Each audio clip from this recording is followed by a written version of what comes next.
ladies and gentlemen. I hope that you are all doing well. I am sorry for starting just a couple minutes late.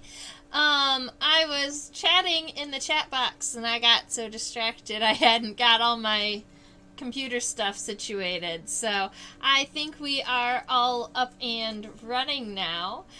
We were talking in the chat about a variety of different insects, but Susan suggested doing a scorpionfly, and I thought that that was a great idea because scorpionflies are very unique and they're not like nothing we've sketched before, so I think that that's pretty cool. And I did luckily have one male scorpionfly in my collection, so we'll be able to check out its tail, which is actually enlarged reproductive organs that look like a stinger. So that'll be really cool to see.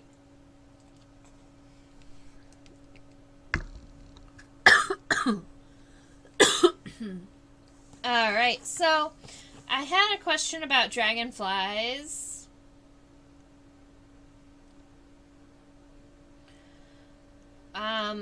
Of the species where I can tell the sex, I saw almost exclusively males.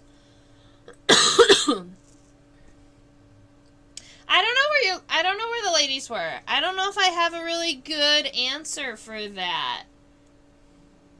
I know that the males are generally very territorial, but a lot of times, I guess it's possible that the guys scared off all the ladies, but I wouldn't think so. So I'm not really sure why you are seeing mostly males, unless the populations in the area just had mostly males distributed throughout the populations. Yes, and I love watching them lay eggs too. Perfect. So I have Susan and Nevaeh joining me today in the beginning. Welcome. Thank you for hanging out with me tonight. We are looking at this wonderful scorpionfly.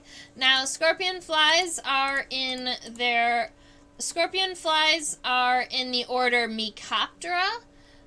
We haven't, let's see, there we go. Scorpionflies are in the order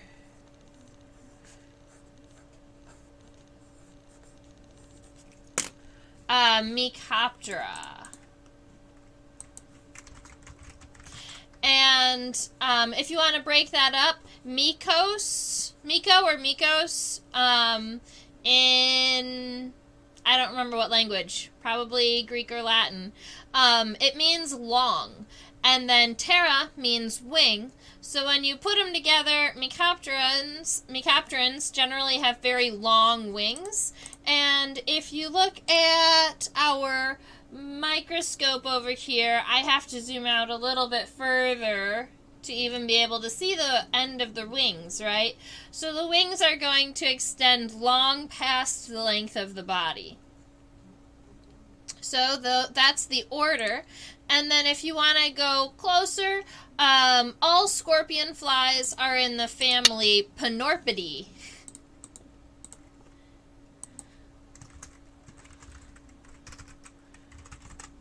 Panorpidae.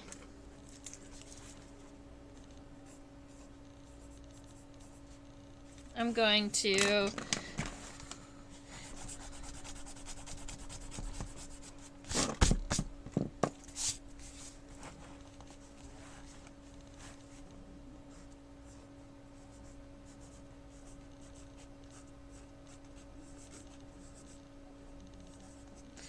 and we call them, as a common name, we call them scorpionflies. And when we're talking about them, scorpionflies is going to be one word, not two. Because they're not true flies, right? They're not in the order Diptera. So, Panorpidae. And then scorpionfly. Scorpionflies, right? So we want to make sure that Scorpionflies is one word, because that means that they're not a true fly. Just like a dragonfly isn't a true fly, or a butterfly isn't a true fly. Welcome, Deb! I see you too! Yay! Okay. It looks like I actually collected this Scorpionfly at a campground in Pennsylvania recently. Well, actually, in 2020. That was probably, look at that, that was in June of 2020, so that was probably my first collecting trip of the COVID era. The first time I was willing to kind of go outside and collect bugs. I went to this campground. Cool. And because I have the ability to because I have the ability to see the entire Scorpionfly from the front to the back on my microscope, I have the ability to measure it. Although it's a little bit difficult to see where the front of its head to the back of its abdomen would be, because its abdomen is curled around. So I'm going to go from the front of the head to the back of the wings. So from the front of the head, and I'm going to draw this line to the back of the wing. I'm going to pull it out so we can read it. Alright. My Scorpionfly is 1.25 centimeters long, and that is including the length of its wings. So it's a decent, it's like a medium-sized insect, you know. It's not incredibly large, but it's big enough to be noticed. I'm gonna go ahead and delete that. I'm going to leave this side view up for a minute while I get kind of a very rough overall sketch of this guy taken care of. I also think I'm probably going to be sketching my friend this way. Landscape. It'll give me a little bit more space for his tail, I think. Alright, so Scorpionflies, as we can see, they're going to have a very elongated head. So if we're looking, let's see, we never came up with a really great name for this fly, so he's still my friend. And right here, you can see their head is very, very long and extended. So that, we're going to give it right about there. Perfect. Alright. So its eye is going to be closer up here in the top, and then it's going to have this long, I believe we call it a rostra, or a rostra. And then its chewing mouth parts are actually going to be at the base of here, and so we're gonna be zooming in on those to get closer views. I just want to make sure we get all the basics outlines taken care of. So I got the shape of my head. I'm gonna scooch this over. Let's see. You're gonna go away. He doesn't need to be here. Alright, so I also have the thorax with all 6 of our legs. So let's see. Doop, doop, doop. The head connects to my thorax at a pretty nifty angle up here. And then it's going to come on down. And I have 3, right? So my thorax is broken up into thirds.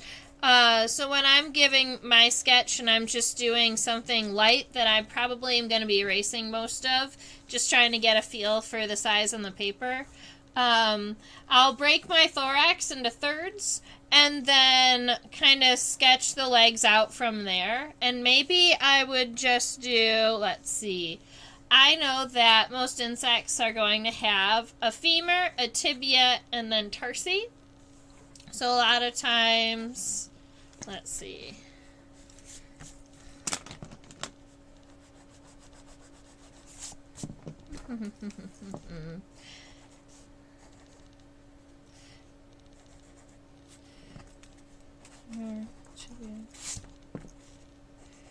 Yeah.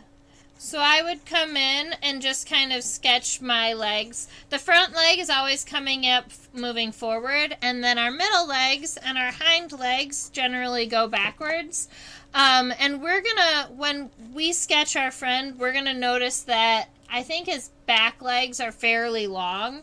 But I just want to give him some legs in here for our basic sketch. And his abdomen is going to come down to a fairly thin point, and then it's going to actually curl up over his body just like a scorpion's would. Now, the end of his abdomen are his reproductive organs. It looks like a stinger, and we will be zooming in on it, and it's going to be a great time. But it's not a stinger. They are expanded reproductive organs for only my male scorpionflies that have them. And so you can see them right here, that shiny part. That's the scorpion tail. Hey, Chaos, welcome. We're talking about scorpionflies today. They're so unique. All right. So we've got kind of the base of the body taken care of, and now I'm going to go back in and give him, let's see. I just want to get an idea of the outline of my wings. And make sure our wings are going past that length of that abdomen, right? Because the whole order, Microptera, are named for the length of the fact that they have long wings. Alright. And we know they're not a true fly because they have 4 wings rather than 2. And I believe all 4 of their wings are long. You can see... We'll be zooming in on it too, but you can see kind of right here at the edge of this wing and at the edge of this wing that looks like there's the wing splits. Those are actually 2 wings on each side that are both long.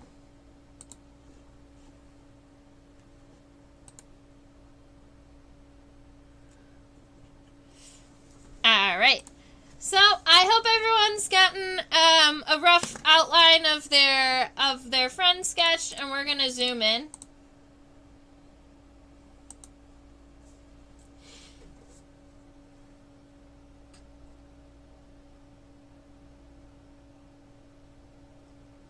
Yeah, the front wing and the hind wing, if I had opened up this scorpionfly's wings, they would have more or less essentially the same shape and pretty much the same colorations.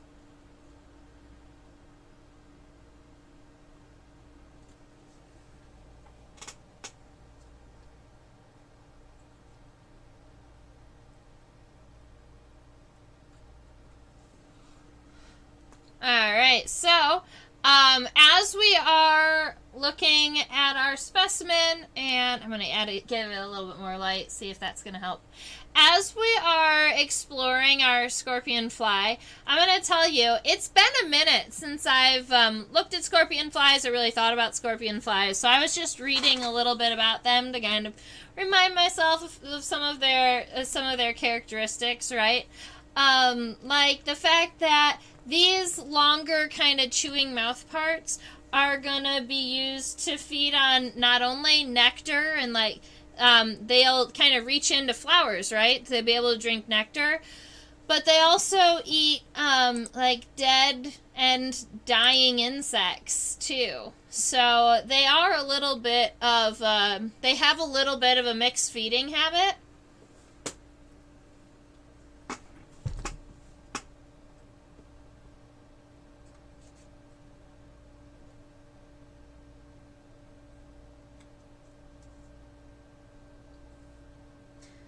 I want to turn it and look at it head on, because I'm curious about, yep, that's what I figured. Alright, so, we are looking at the very top of the front of my scorpionfly's head. I figured I would turn it, even though we're doing a lateral sketch, because this is something you can't see from the side. Right about here, you can see 1, 2, and 3 little circles, and they look like they're on this hill on the top of its head, and they're all pointing in different directions. Well, those are what we call ocelli, spelled like this, and that's the plural. Ocellus is the singular. Alright, and so those are called ocelli, and they're simplized, so they have the ability to see, light and dark, but they don't necessarily have the ability to see shapes and colors. They stand out and they go in all of the other directions. Now, we also have those big compound eyes, of course, on either side, and we have long, thin antennae that are characteristic of scorpionflies. Let's see.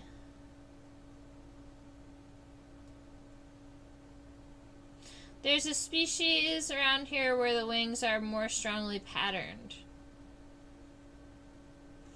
Oh yeah, that would be interesting to check out if you kind of spread out the wings of other species to see if they were they had similarly patterned wings.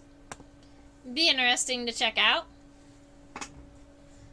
Alright, I'm going to go back to this lateral view so I can get my sketch taken care of. And I also want to zoom in on these mouth parts, but I don't know how much we're going to be able to see.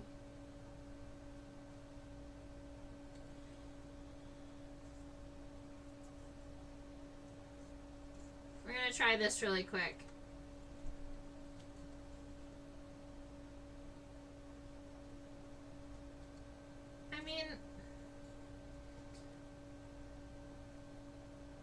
Alright, so I'm seeing some pieces of mouth parts, and so I can kind of try and describe to you what some of these mouth pieces do. Although I'm not sure about all of them that are sticking out here. Oh, hard to see the ocelli. What shape are they? They are little circles.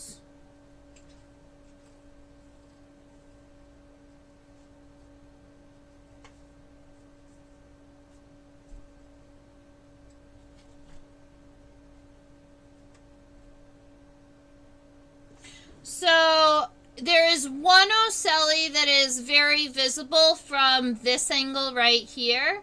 And I'm going to go ahead, let's see, I'm going to use the arrow. It is right there. So that, what looks like that little gold circle there, that's actually kind of almost a reflection of light. And that is a simple eye.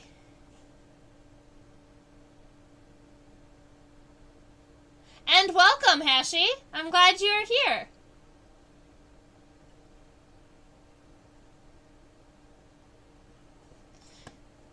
Yep, so those are the simple eyes.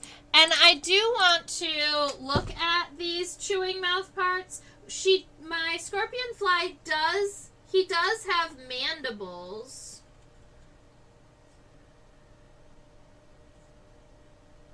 Which I'm curious. Alright, so let's look at this angle really quick. So this is the end of the what do we call this part? It's like the rostrum.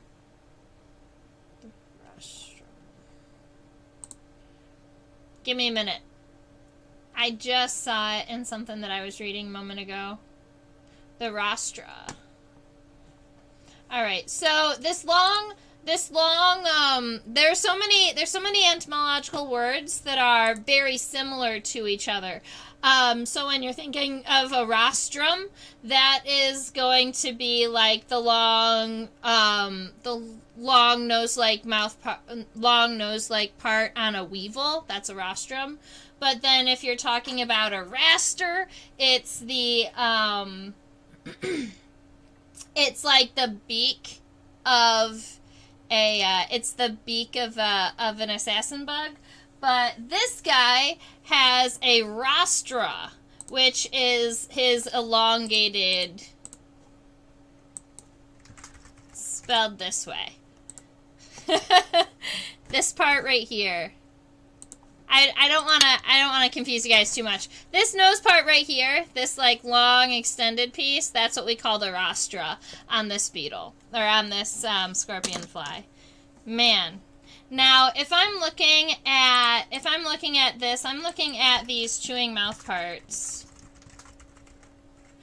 And I'm seeing, I'm not sure where the mandibles are. So here's my two thoughts. One is that the mandibles are closed, so sometimes that'll happen and you can't really see them because they're tucked in with all of the other mouth parts. The other possibility is that its mandibles are coming off of the sides and they are right there. These do look almost like mandibles. They have two pointed teeth on the ends. This is as close as I can zoom in, so I can't get any closer, and I wish I could just get a little bit closer. But I believe that they look like the mandibles to me. These we know of well. They're my common name. My personal common name for them are mouth fingers. But we call these guys right here labial and maxillary palps. They just help push food into the mouth.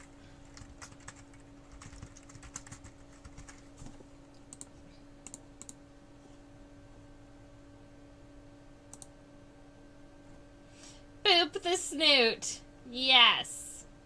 Yeah, let me see. Oh man, you were watching fireflies.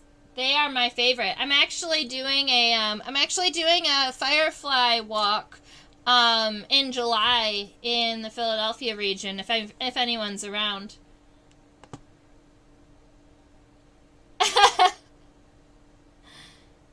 Yes, the rostra has mouth fingers on it. That would be a true statement, Nevaeh. Thank you.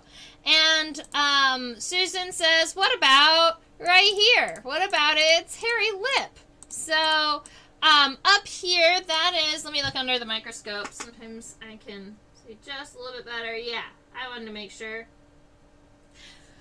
That hairy lip up there on the top, that is the labrum, and so that is the upper lip of the chewing mouth part, and yes, it has hair on it.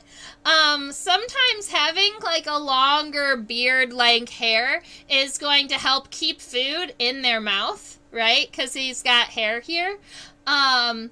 And so that would be my guess, is that he's either using those hairs as like little siphons to help him kind of chew and collect as much nectar or animal juices, depending on what he's eating, because he'll eat both. He eats fresh nectar, rotting fruit, or dead and dying insects. So he's likes all the goopy foods.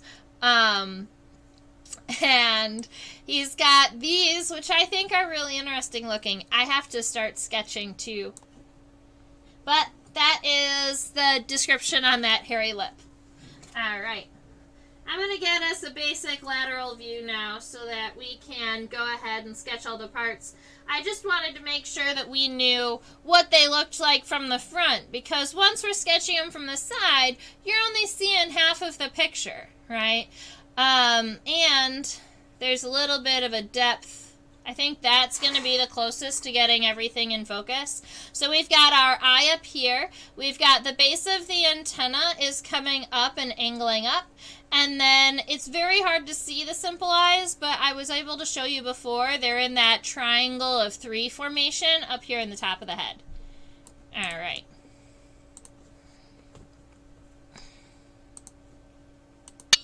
So I'm going up into my head, and I'm just going to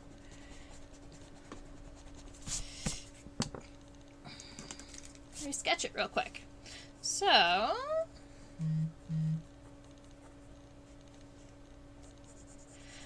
wanted to make sure. I think the first time I made my head expand from the back, and it really is the front of the head that comes out and expands for the base of the antenna. And then it comes back down for that rostra, which is right here. This what looks like the nose-like or the beak-like part. This is what we call the rostra.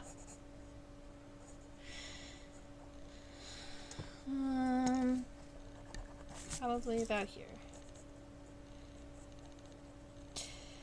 Alright. And then it's going to have at the very end of here, we know that it has that kind of hairier upper lip. It has those two kind of sharp pointy mandibles on it that have the two angles. And then it has a variety of labial pulps. I think that it had two pair, right? It had a labial pulp and a maxillary pulp, because it had one on the top and one on the bottom. There's so many pieces. I want to make sure I give them all equal opportunity, you know? So I might... Here, this will be better.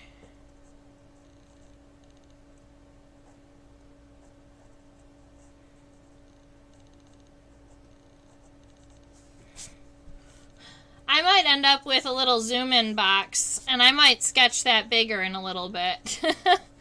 Because I think that I want to be able to add more definition than what I can in this little spot right here. I'm going to leave it open for now. Alright. I feel like sometimes when you're sketching, every now and again there's a body part that just is taking a little bit more effort. And a lot of times when that happens to me personally, I'll just kind of pause on that part, go and sketch somewhere else, and then come back to it. I don't know. Does that ever happen to any of you?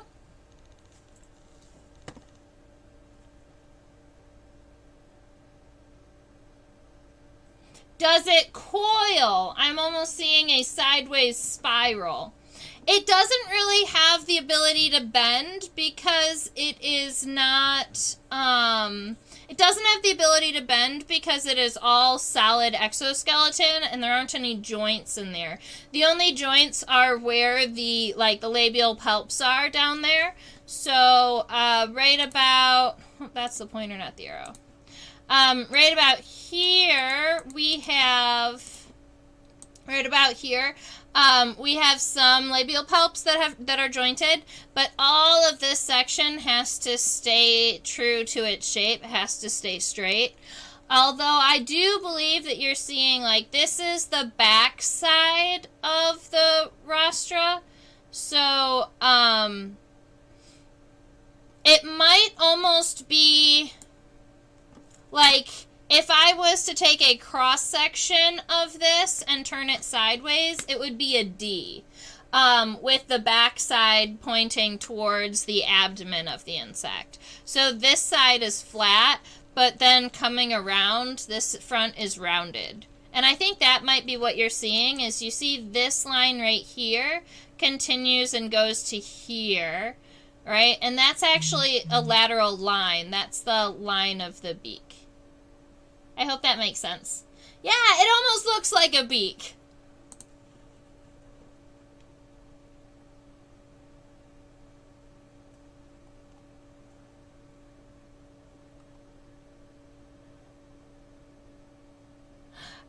It also could be a trick of the eyes, because scorpionflies are fancy-like.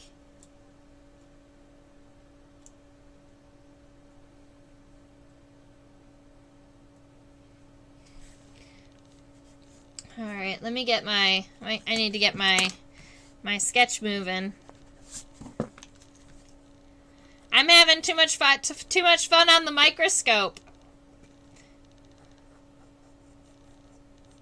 The eye needs to be bigger. There we go. Okay.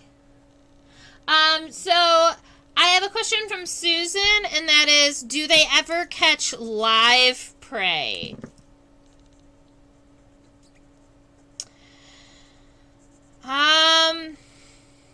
It's a great question. I don't think they really ever spend too much time trying to catch live prey. But,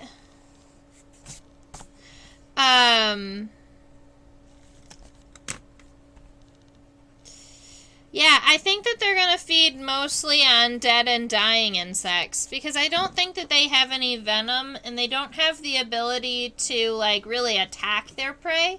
So they kind of have to go after at least weak or injured insects.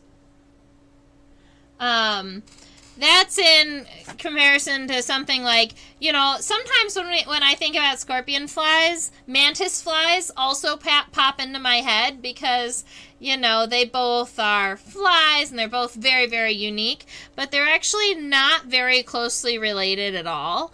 But mantis flies do catch their prey, and I've had mantis flies at my sheet of my blacklight. Catching little flies that had come in. So I thought that that was pretty cool. And I go ahead and change this back to Scorpionfly.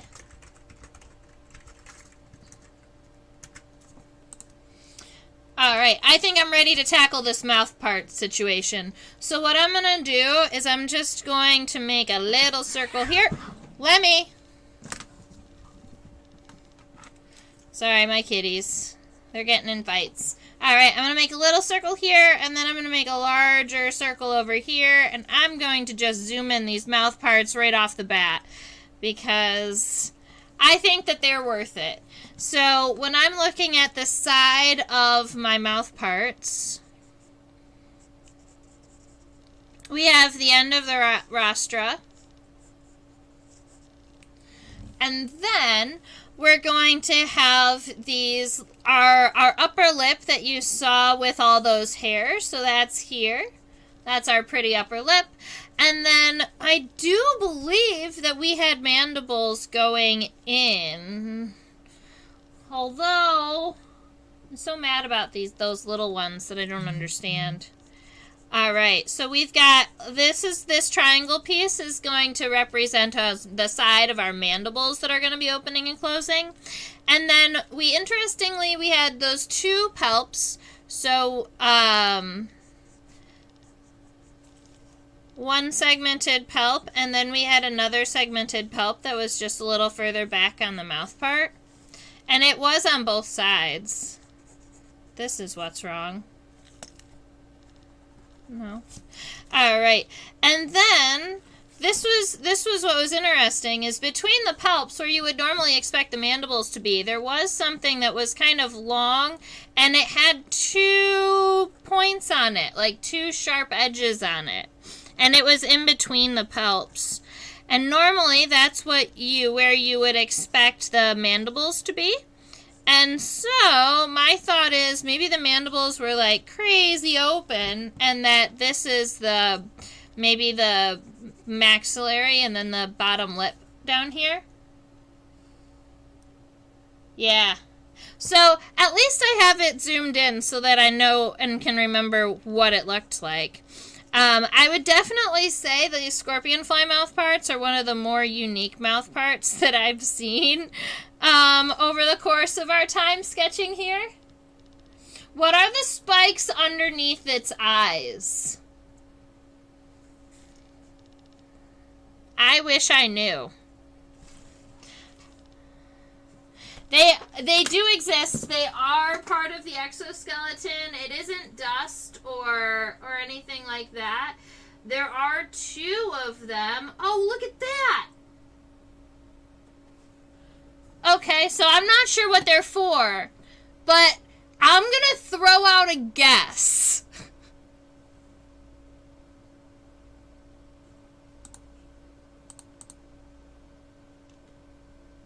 Alright. Look at this. So, thank you for mentioning those. I had seen it, but I hadn't really considered much about it yet. Check this out. So, you see here, these two little spikes that are kind of on the underside of the head, right behind the eye. There comes out, and then there's this ridge in between them before they go back in. Look, on the other side of that joint, there is this piece of exoskeleton here, and it looks like, honestly, it looks like the Scorpionfly could rub those two pieces together for some reason. And now I'm not sure, because I would definitely have to be doing more reading about Scorpionflies and Scorpionfly anatomy, but I would throw out a guess that that is the ability to make some type of squeaking noise. I bet you that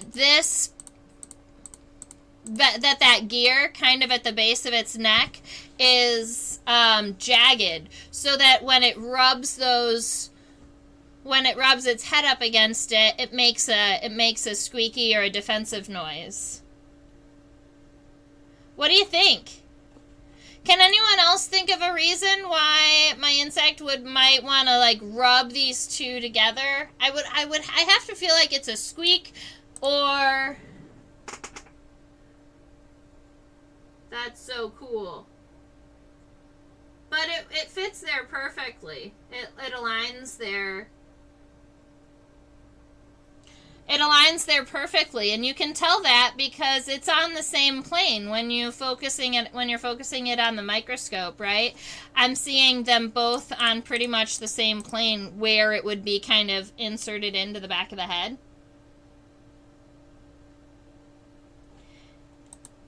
Yeah, I think you should do that, Susan. You should do that and let us know, because I've never heard them make any kind of sound.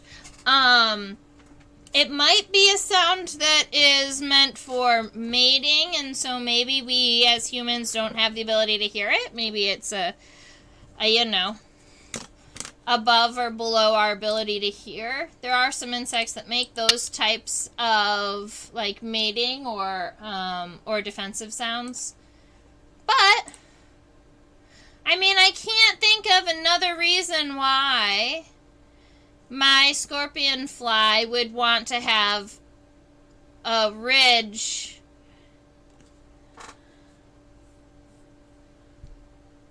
like that.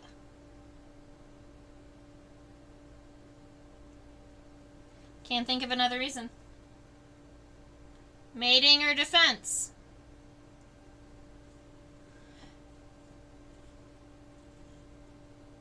But I think that both, whether it was mating or defensive, they would both be a sound.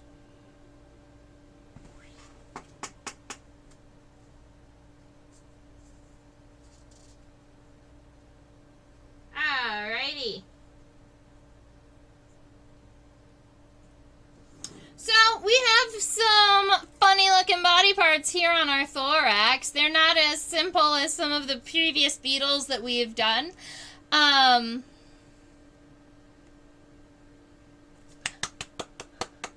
Susan, that's awesome! You got to see the osmenterium.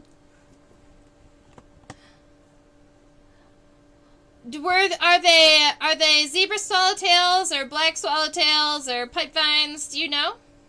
Are they? Yeah, what color are your caterpillars?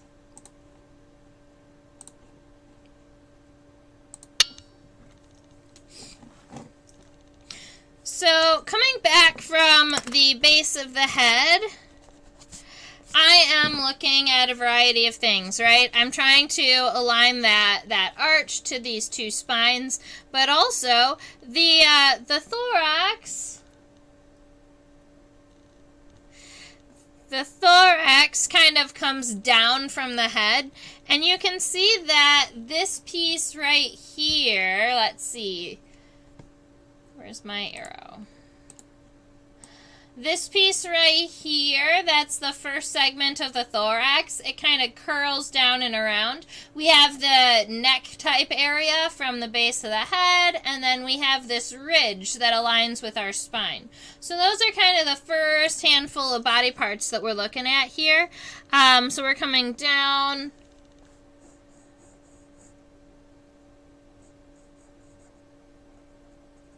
There. And we're going to give ourselves a neck area and that ridge to align to.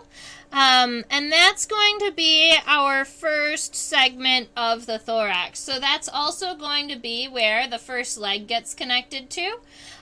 You can see right about here, this is the coxa. That's kind of our hip bone. So if I was taking it down from here, I would just go ahead and say bloop, and then likely something like that is gonna be our coxa. And then, and that's spelled this way, it's spelled C-O-X-A. And actually you can see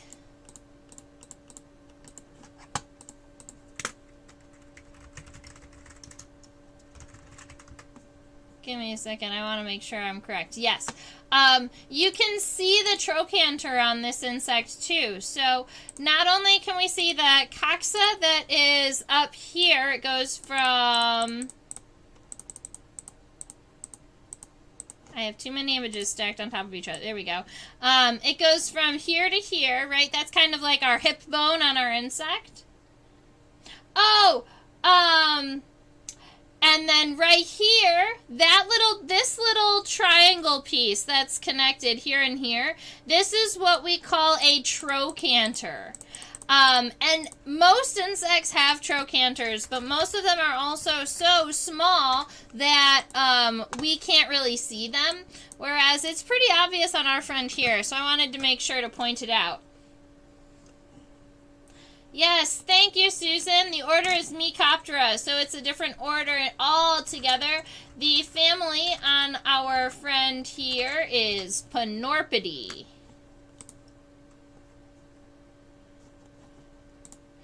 Which I always feel like I'm mixing up an O or an R, but that's how it's spelled. So, our trochanter a lot of times is going to be smaller towards the front and larger towards the back because it's trying to kind of angle this femur forwards, right? So we're going to go ahead and zoom out. I'm going to follow my leg.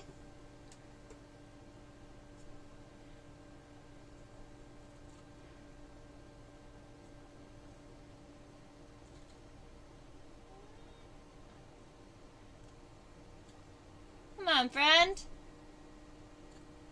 His leg is at a funky angle.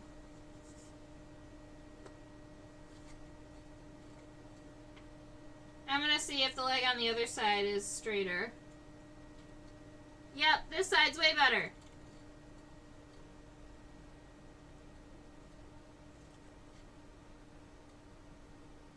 Alright, so we are going to be looking at the other side of our insect really quick for this front leg because it's a little bit more visible.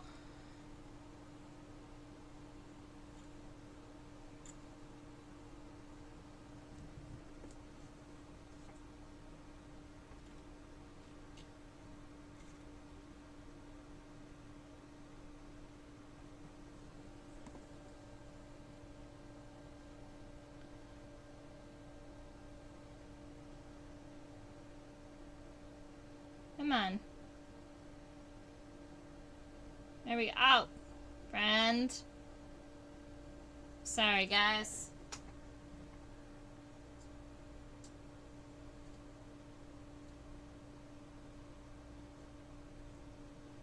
The leg is at just such a funky angle that I'm having a hard time getting them all the way under. But what I can do is explain to you what I am seeing and sketch it along at the same time. So earlier we were seeing that we had that coxa and the trochanter, and that is right here, and then the corner is right here. Now my femur is actually coming out towards us, which is why it's being a pain.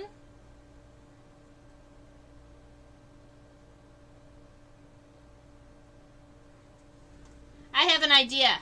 I'm going to flip it over.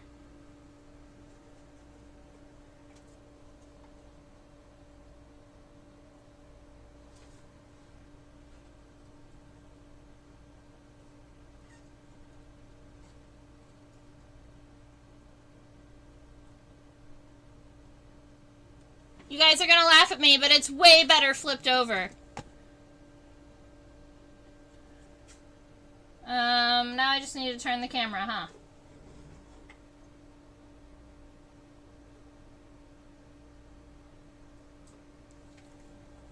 Now we're getting somewhere. Look at that leg. Alright, so we're looking at our friend from the bottom side now. It was just easier because of the angle at which his leg is positioned. It's kind of pointing straight out at the lens if I do it laterally.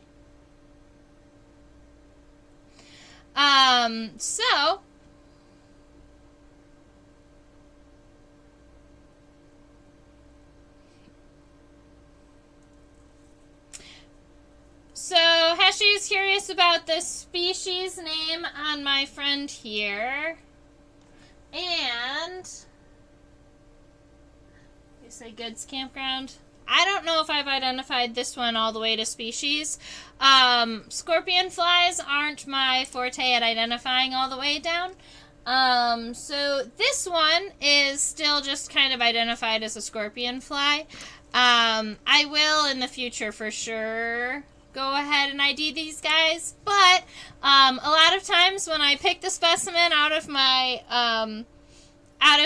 collection, it's kind of whether it's a flip of a coin, I guess, whether or not my specimen is identified all the way down to species or not. Still working on it. Alright, so I'm going to get back to sketching my friend here. We have this section right here is the coxa, then there's the trochanter here. Now the femur is this one that was always pointing towards the camera or pointing in the weird direction that we were having a hard time seeing it. I'm going to be putting my femur kind of coming up towards the head a little bit. Maybe not that much. More like this. I'm going to be making my femur come kind of out towards the head just a little bit, and then my tibia is going to be coming down. That's going to be how I distinguish it coming kind of out towards us a little bit. That'll work. So coxa, trochanter right here in the corner. We've got our femur, right? That bone between our hip and our knee. Our tibia. And the tibia is this segment from here to here. We've got the tibia. And I believe if I was to zoom in right about here, at the very, very end of the tibia, I would see some tibial spurs. Yes. All right. More light. I'm saying more light didn't give us more light, guys. There's a spur here and a spur here, and they're both at the end of the tibia. And if you know about, the physics of microscopy, the closer that you get to an image, the more difficult it is to get enough light also through the glass. But you can see them when I zoom out a little bit. You can see both of those tibial spurs. And that also signifies the end of the tibia.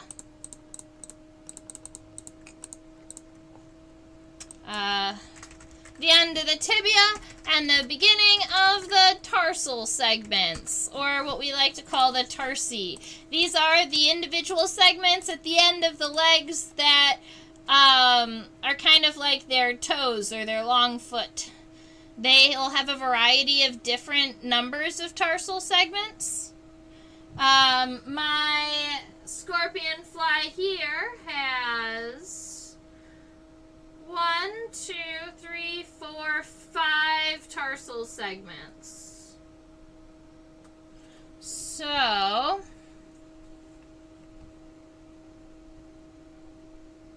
those are right here.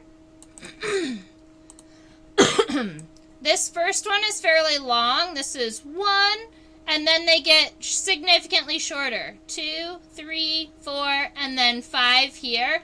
And if we look at the very, very, very end of our leg on my Scorpionfly, and I zoom in. I'm not sure how close I'm going to be able to get.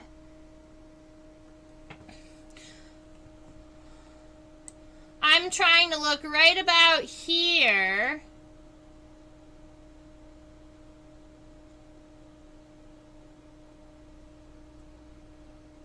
Scorpionfly's characteristics are just a little too small. So, right about here, this is actually the end of the first leg, and it has tarsal claws. But a lot of times when we're looking at the tarsal claws on insects, they're two claws next to each other, whereas my friend here has tarsal claws that are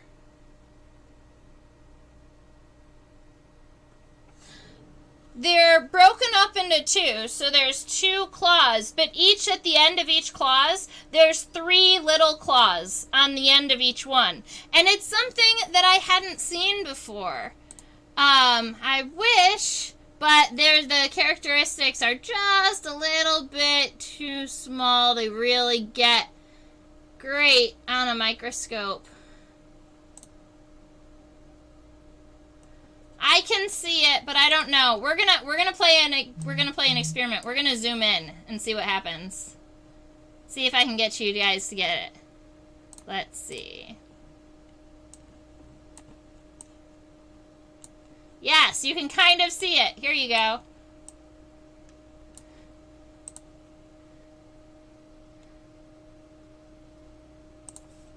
Right there. So if you look right here, this is the end of one of the tarsal claws. So this is the end of the leg right here. And coming out this way, you can see 1, 2, 3 claws on that side of the leg. The other side is the same. It has a claw with 3 individual spines in it. Next time we'll do a really huge bug, I agree, so that we'll be able to see all of the very, very fine details of the insect. This time, you know, I'm trying, we'll get there, right? Let's see. I'm gonna get my image back.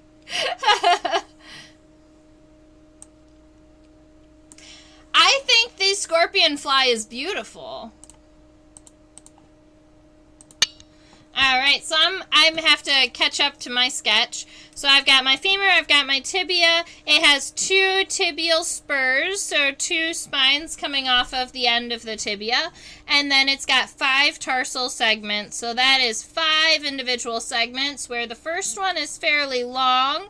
The second one is about half that, and then they continue to get small. And then it's got those 2 claws that also have 3 claws on the end, which is going to be really hard to show, so I'm going to do this again. Because I would much rather have my characters be seen. So it's got 3 on each side.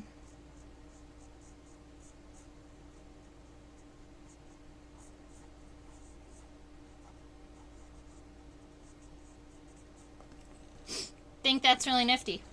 Alright, so we can go ahead and zoom out and get to sketching the middle and the hind legs. Now we know that the middle and the hind legs are going to be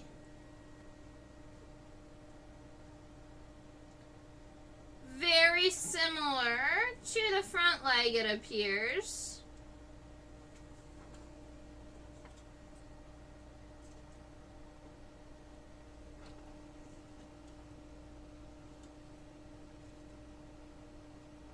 Alright, so up here at the very, very top.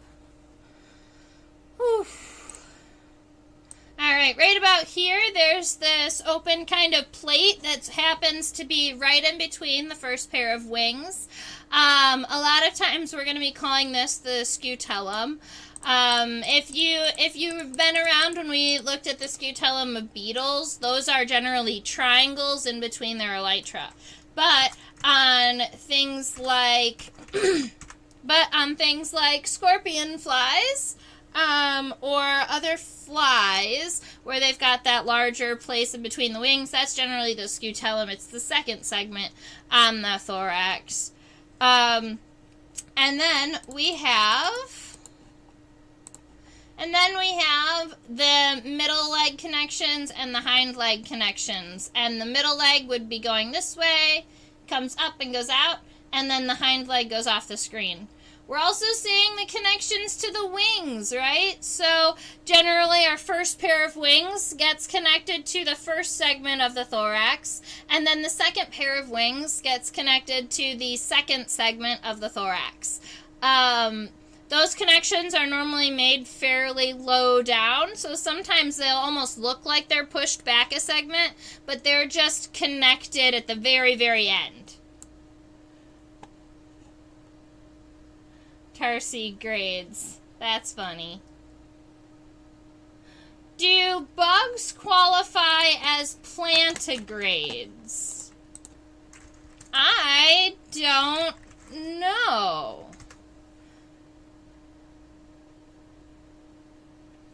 I don't think so. You know what? I'm not sure.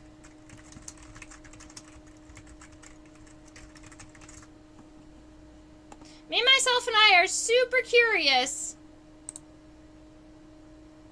because they've got tarsal segments, right? So they're individual toe-like segments rather than having like a pad or a foot to be walking on. But some of them do have pads on the bottom of their tarsi.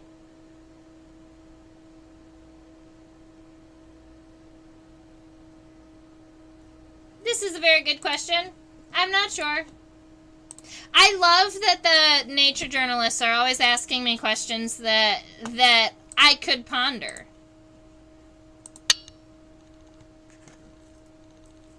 Tardigrades.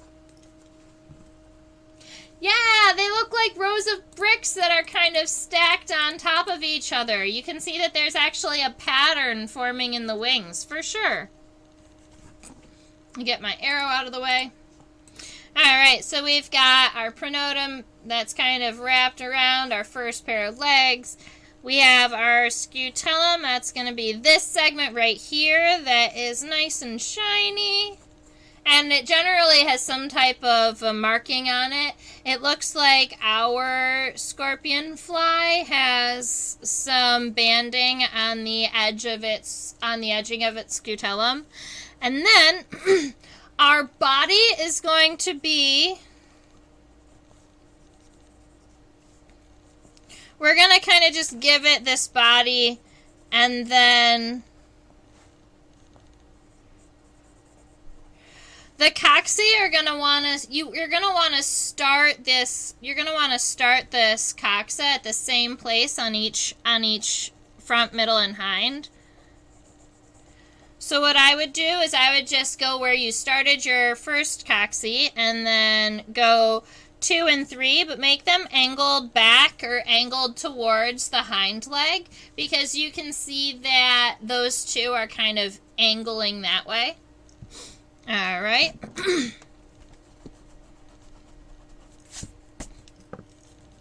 And then our femur and our tibia, they're all going to be kind of overlapping at this point because you can see that their legs are very close together and they're nice and thin. And so we're going to want to keep close eye on these, so I'll do them one at a time. We've got our coxa, we've got this little angle, and this time, because they're pointing backwards, the short side is going to go to the left and the long side to the right, so that our femur can come up, our tibia can go down, and then it has 2 tibial spurs, and it's going to have those same 5 tarsal segments.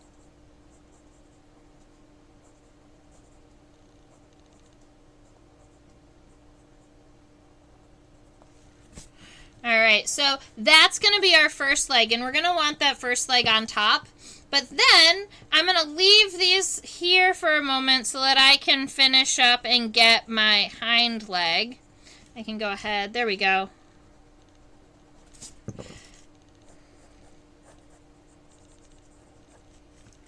All right, and so I think I want to look and see my hind leg really quick because I want to make sure that my hind leg, yeah, they're pretty long. What is that?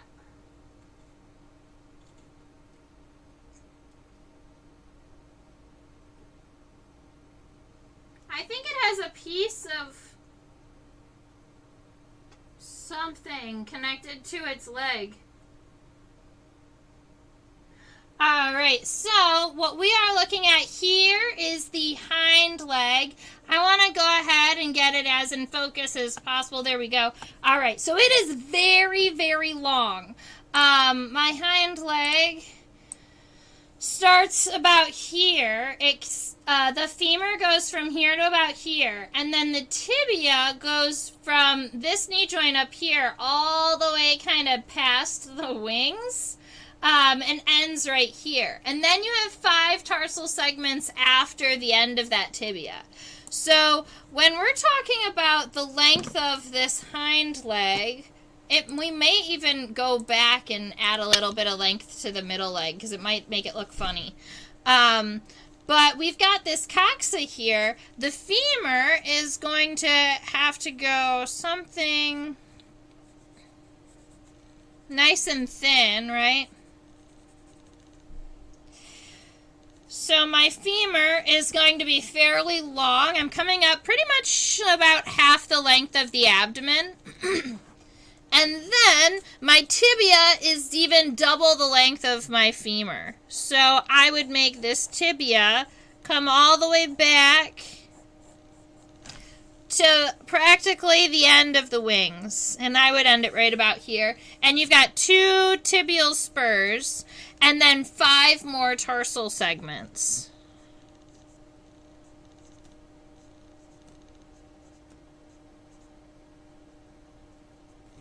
Alright, so we've got a fairly long hind leg, and I think that it makes a little bit of sense. Well, it just looks like the middle leg is coming more towards us because it's shorter, but I think that that's actually fine. Awesome. All right, so I hope that your legs are doing well, making sure that you've got all of those lines on top of everywhere else. I always put the middle, right, the middle leg goes on top and the hind leg goes underneath. All right, let's go check out the rest of this the rest of the thorax. And we're getting close to the end of the abdomen, which I'm really excited about. And I think it makes a fun video too because it's like the grand finale is the tail of the Scorpionfly, right?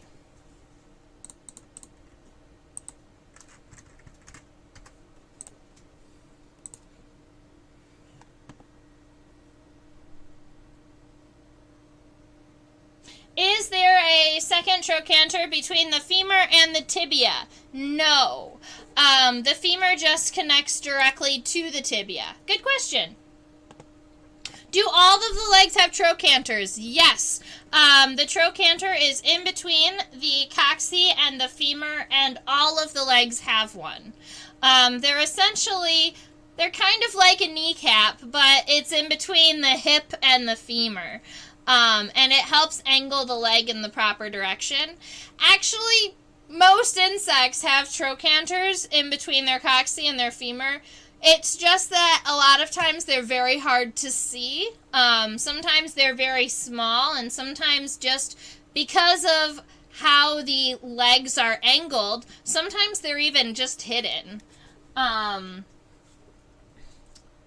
Yeah.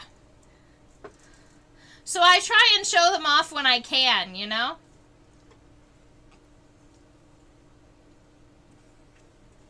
So my goal is to see what the end of this thorax looks like.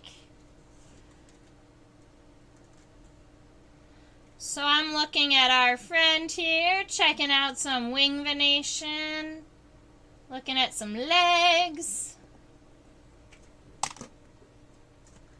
I might turn them to see what it looks like on the other side. Wow, look at that. Nothing.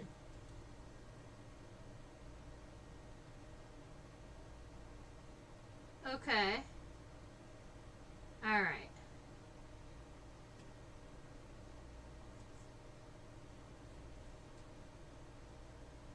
All right, this is what I've gotten from looking at our microscope for a minute. I'm gonna just go ahead and explain to you what I've like looked around at, because it was a little bit difficult to set it up in the place. All right, so we've got, we've been looking at also these cocci, but then also this body part. So I'm going to go ahead and erase some of these lines that don't need to be here anymore. All right, so I have my thorax is going to be ending pretty much right about here, right after that hind leg connection. That's the end of the thorax. And then we're starting the abdomen. Now, the abdomen connects from our body, not from the base of the legs. And so this is what's going to give our scorpionfly, it makes it look like the tail is really high, but that's just because our cocci and these guys are kind of long. So from the top of our body just kind of naturally scales down a little bit towards the end. And then this, the bottom part, it's going to stay generally flat until you get to this point where we're going to curl up, and we're going to see that. So that's going to be the basic body shape of your abdomen. It's going to kind of be fat up here and then get narrow towards the end. And then you have a variety of, you've got a number of abdominal segments. I didn't see exactly how many. Let's see. It's really hard to see around those wings.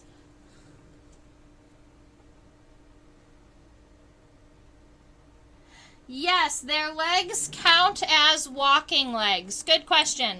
So their legs count as walking legs, and the scientific way we would say that is they are called ambulatory. I always like to think of it as like they're the legs that insects can amble with. They can kind of walk around slowly with them. They're not running legs of a tiger beetle or anything like that, but they can walk pretty great.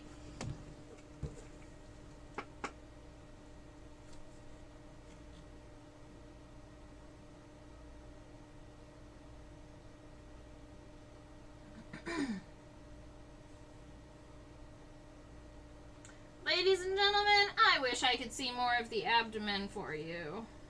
Let's see what happens if I flip it over.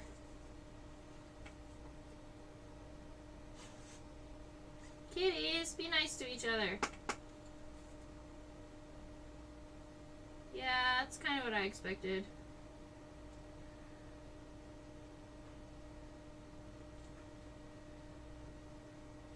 Alright, so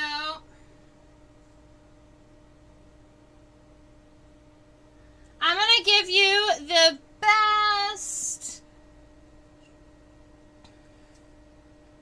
I can give you.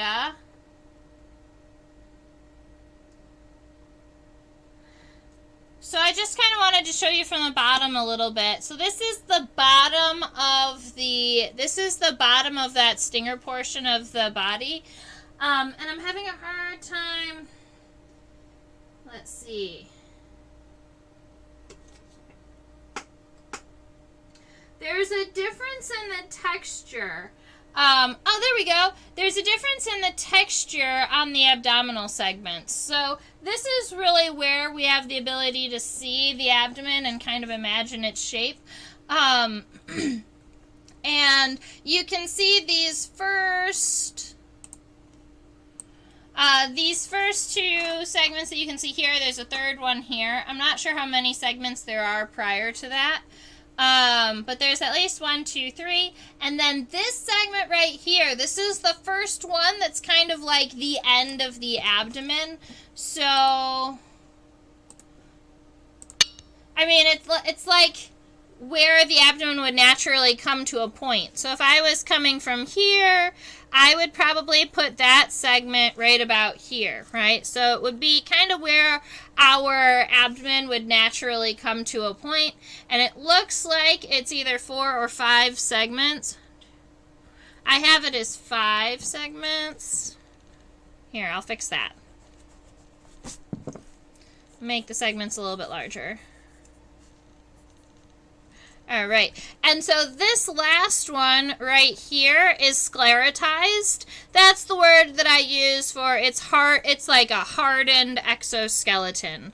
All right, and that is kind of what would look like. The end is right about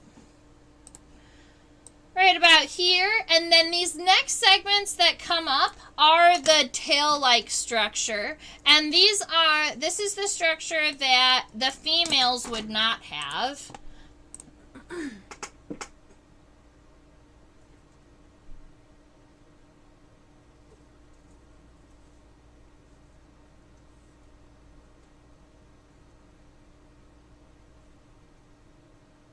And the segments on its tail are very, very similar to the segments on a scorpion's tail, admittedly. And so I had a friend earlier ask, hey, is this related to the mantis fly? These guys are actually scorpion flies.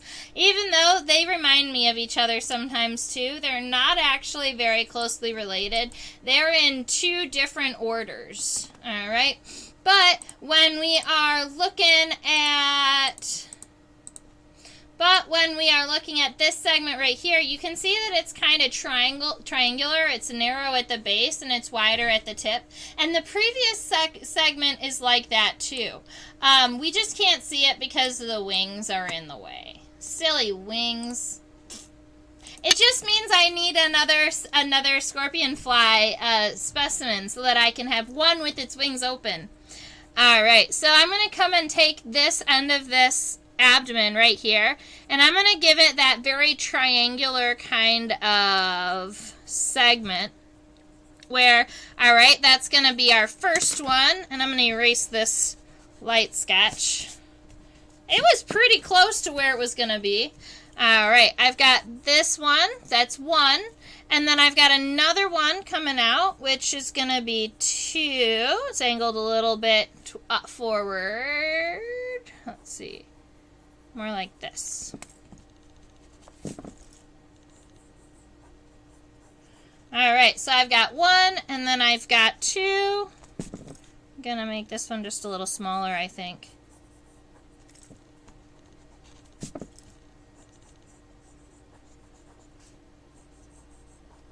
Yeah, that's better. And then I'm going to have that large kind of bulbous end on my scorpionfly's tail that looks like a crazy stinger. Now, it has what looks like almost like a cup that's connected to it. So it does have this other segment that looks like it's right about here. And then our actual tail is not all one piece. It's kind of multiple different segments. And I'm going to see if I can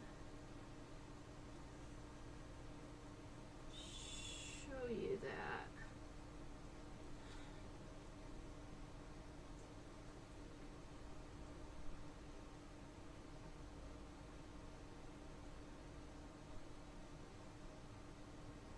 It's just crazy looking. All right.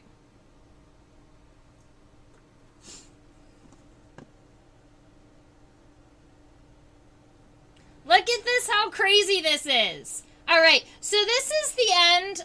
This is their mating organs, right? This is the end of my scorpionfly's tail. And it has a couple of different features that I really wanted to point out. The first one that I notice is that many male insects a lot of times will have some type of clasper so that they can hold on to the female just in case the female tries to run away, or in case she tries to, you know, crawl under a rock or something, that they can hold on. So my Scorpionfly right here and right here has two very strong looking mandible-like pieces on the end of their genitalia, and my guess is that those are going to be used for clasping the ladies. Now, it also has two, there's, I don't even know I don't know what the names of these are. They look almost like a segmented antenna, but they're on the end. I'm just trying to give you words that you'd recognize. So they look almost like little, like, segmented antenna that kind of curl around the end. And there's two of them. There's one on the left and one on the right.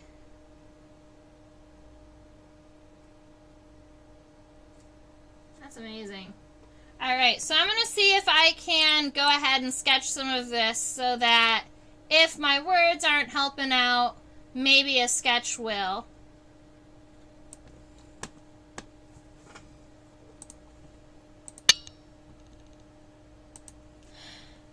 Yeah, it's kind of like two stingers. It's zero stingers. It's actually not a stinger at all. It doesn't have the ability to sting. It's a mating organ. But yeah, it looks like two stingers. In fact, if I was drawing it from the side, I would be drawing that large bulbous part right about here, right? Which is this kind of big, shiny, hairier part right here. But then here I have a joint. So that's kind of this edge. And then there are two claspers. There's one on this side and one on the other side. And they have these sharp edges. All right, that it can open and close and hold on to the ladies with. And it has not one but two of these little phalanges on the top. So from the side, you'd only be able to see one, and it would look something like this, just kind of like a longer antenna or a longer flange at the end of this, which is wild. I'm going to go ahead and give it its second claw there. Woo! Alright, so if I was going to sketch it from the angle we are seeing it now, I would say we've got 1, 2, like those that are coming down. Let's see. And then, let's see, approximately at the end of those,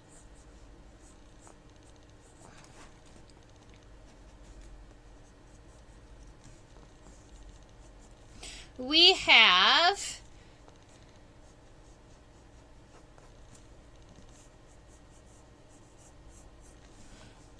something that looks like this.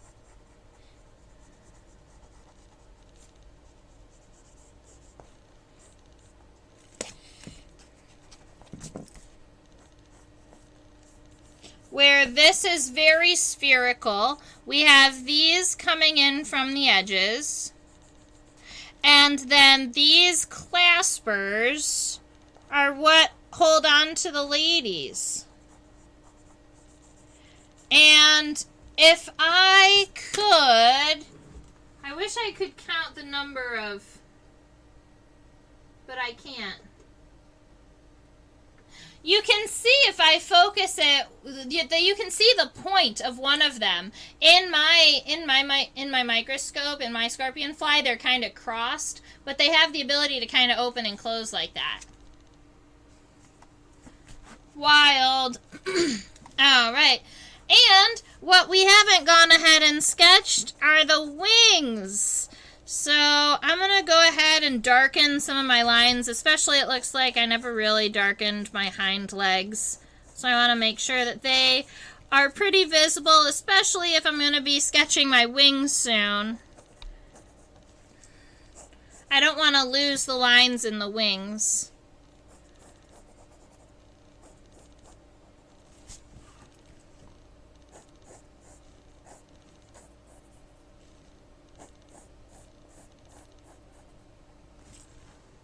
go.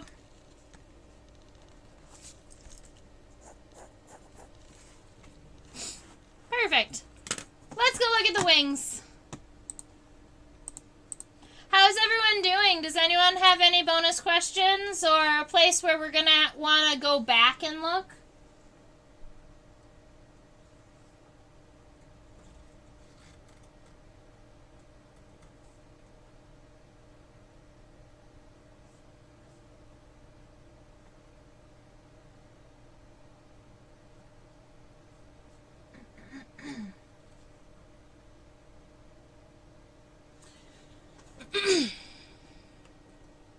So we are looking at these wing venations, and somebody mentioned in the beginning we're going to want to go back and look at the antenna. We can definitely do that.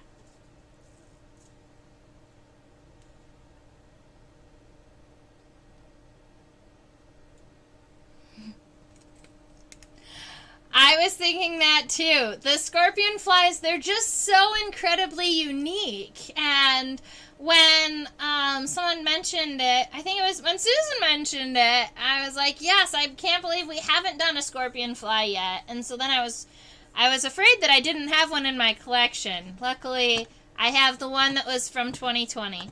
So when we're looking at the base of these wings, the base of these wings have very brick-like patterning, right? So they're straight and they look like you could practically stack them on top of each other. But that's only going to be for about the first quarter of the wing. And then the pattern changes. And I wanted to just point this out. So the pattern changes so that these lines that are coming out of the bricks, I think the first one or two go out straight and still connect to each other. But there are a couple of them. You see like this one, it comes out and it splits into a Y. And then you see this one, it splits at a Y. And so a lot of these at the end are going to end up splitting like Ys and connecting to each other through cross veins. And I know it feels kind of trippy to be looking at this because it is in focus. But there are 4 wings that you can see, and they're all doubled up. But you can see that wherever there's a wing vein on this one on the top, you can see there's also the shadow of it a little bit underneath. And so you can see the wing veins are pretty much the exact same on the front and the hind wing. Which you don't see that very regularly in insects. There's very few that have the same front veins and hind veins. One is the Hepielids, the swift moths, but I can't think of anyone else really. So my wings are coming out. They are connecting to the pronotum, but a lot of times they connect at the very end of the pronotum and then the very end of the second segment of the thorax. And so I'm coming out here.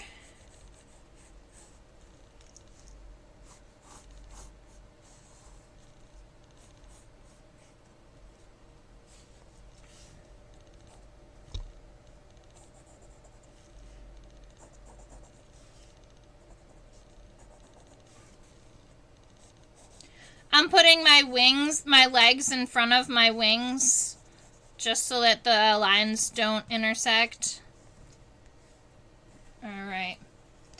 And then I'm just going to go ahead and texture it a little bit instead of, I'm going to texture it instead of going back and counting all of the wing venations.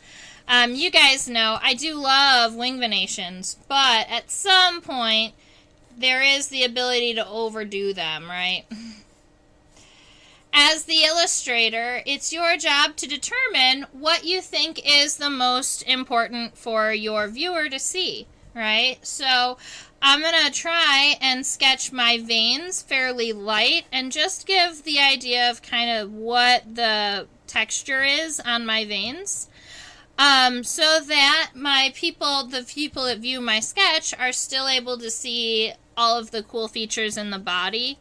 And admittedly, for me, that's what I want them to be looking at anyway.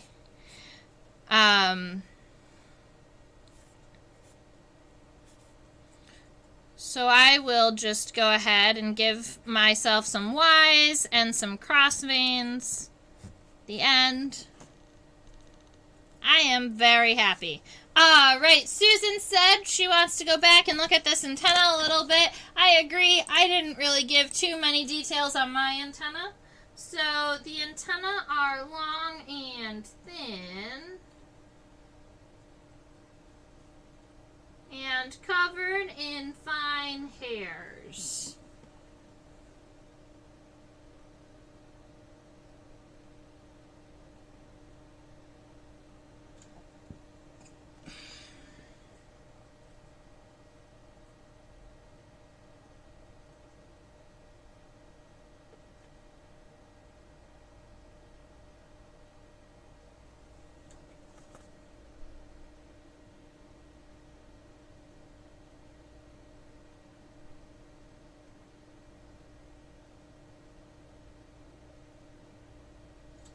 So I'm trying to get it so that you can see these kind of very, very fine hairs on the antenna.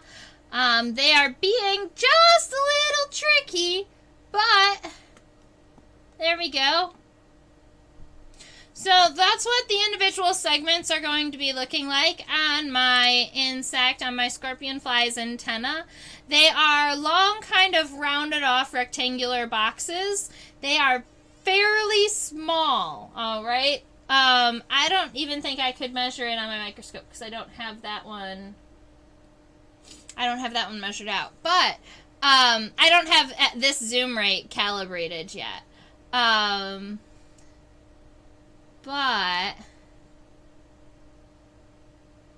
yeah, it gives you the idea of the size of the individual segments, and then if I go ahead and zoom out, you can see the length of the antenna in comparison to the body.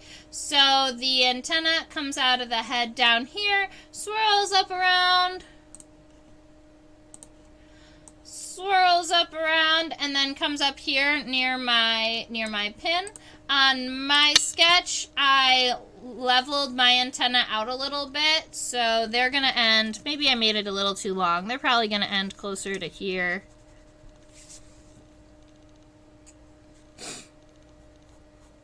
And for me, I didn't go ahead and create all those individual boxes because they are so long and so narrow that it's going to be hard to give those features without making them almost too big. So what I might do is go back and give myself a lot of cross veins to show that there are many, many segments in here. You can give yourself a little zoom in box. My antenna got a little wide right there. You can give yourself a little zoom in box like I did for the mouths and the bottom of the tarsal segments, tarsal claws. This is really cool. Alright, we're doing pretty good, I think. I think we did pretty alright on my Scorpionfly.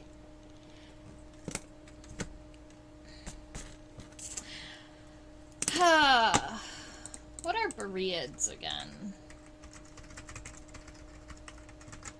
I feel like they're closely related. The snow scorpionfly. So, there is another insect out there that's super, super interesting. They look like scorpionflies, alright? People will call them snow scorpionflies. They'll also call them snow fleas. You can find them jumping around you can find them jumping around on the snow. Walking around on the snow.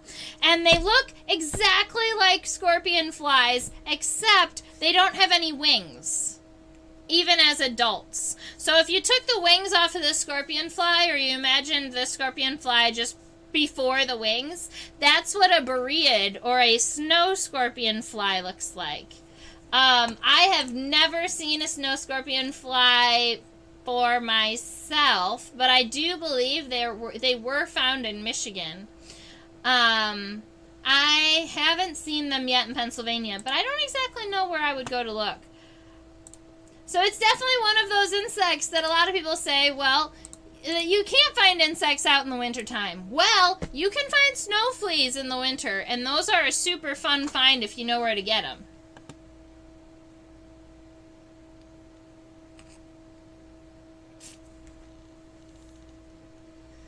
Yay! Awesome! So, does anyone have any final questions about my Scorpionfly, the Panorpid?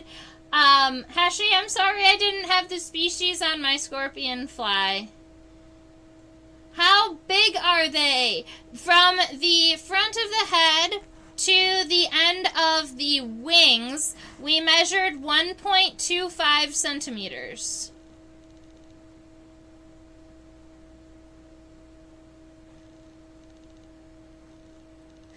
Thank you. What do they do the rest of the year? So when scorpion flies aren't adults, oh, the snow scorpion flies. What do they do the rest of the year? That's a very good question. I would guess that they are in their eggs in the spring and the summer, and then they would probably hatch out of their eggs in the fall time and start collecting food. I think I froze.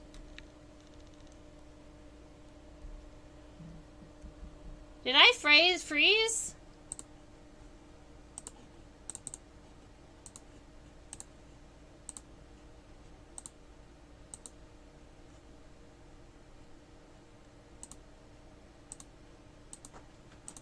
Huh. Anyway, so I believe the snow scorpion flies, when it is not the winter time, are probably in the egg form. Alright. They're probably in the egg form, and then they're going to hatch and the end of fall would be my guess, and then they would start feeding. And then in the wintertime, they are all over the place. And honestly, I wish I knew what they ate during the wintertime when the ground was covered in snow. I do need to do a little bit more research and a little bit more reading on the biology of snow scorpion flies. But I wanted to tell you that they existed, you know, so that you knew too. My front facing camera has decided to not be a camera anymore. So that's cool of it. But luckily my camera is not connected to my audio, so you guys can hear me but you can't see me. I'm seeing if, yep, alright, I'm gonna be live in 2 seconds. It just needed to be restarted. Okay. Alrighty, so I think that is the end of that's the end of the questions. We figured out how big they are, what the snow scorpion flies are doing, what they're eating, why they have this very long, crazy looking head. The rostra, my guess would be that it was originally for feeding down in flower and nectar, right? Because they do eat nectar and those types of things. But they also love their protein, anything that can be easily found, and easily eaten. Alright, so I just want to go ahead and say thank you for hanging out with me today. I super, super, super appreciate it. I love... Oh, how big are snow scorpion flies? They are small.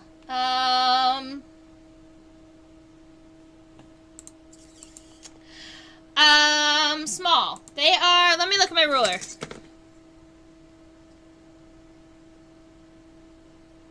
They are like 5 millimeters, like a half of a centimeter. Like 5 millimeters maybe are the big ones.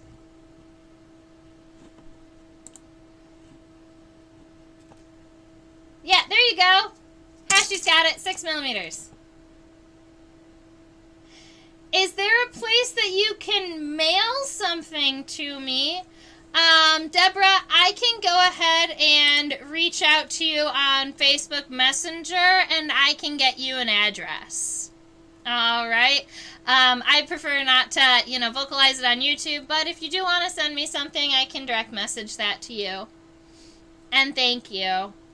All right, so I just wanted to say thank you, ladies and gentlemen, for hanging out with me today. I super appreciate talking to you about bugs all the time. I look forward to Thursdays. And when people ask me what I'm sketching today, I go, I don't know. I have to talk to the people, right? Because I love getting your recommendations on what you would like to sketch. I'm thinking that I might start like a list so that I am aware of the next thing I'm sketching, just so that I can read up a little bit more, and make sure that I have all of the fine details of the insect we're sketching worked out. But our Scorpionfly turned out pretty good, I think.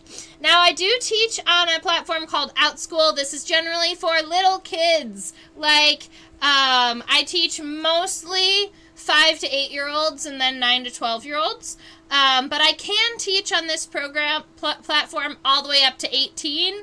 So if you know a student who wants to learn more about bugs and wants to hang out in a Zoom room and be in my bug club and chat about bugs every week with new kids all over the world, you can go ahead and join us. Subscribe to my YouTube channel. I think that most of you guys have already subscribed, but this is also your reminder to go and spread the word, right? So if you see people talking about bugs on Facebook or in real life, and you could, say, hey, I know someone who talks about bugs. Honestly, word of mouth is the best way to keep this growing and expanding and happy. Right there, that is my QR code. It links directly to my PayPal. It's where you have the ability to donate to me and keep me afloat and keep me teaching about bugs. I super duper appreciate it. You can use the QR code here, or you can follow the description or the link in the description box. Something much bigger next time. Yes, Jody, I agree. We will be sketching something much bigger next time. I'm thinking a Prianus longhorn beetle. We'll go too big next week, and so that'll be fun. I don't think we've done a Prianus yet, so I think that would be fair square. Oh, and I did want to ask you, because I was considering creating an adult class or two, and I wouldn't want it to be like just this format. I wouldn't want it to just be, insect sketching, because that's what we do here. I was thinking about creating something different, but I wasn't sure what you would be interested in learning about.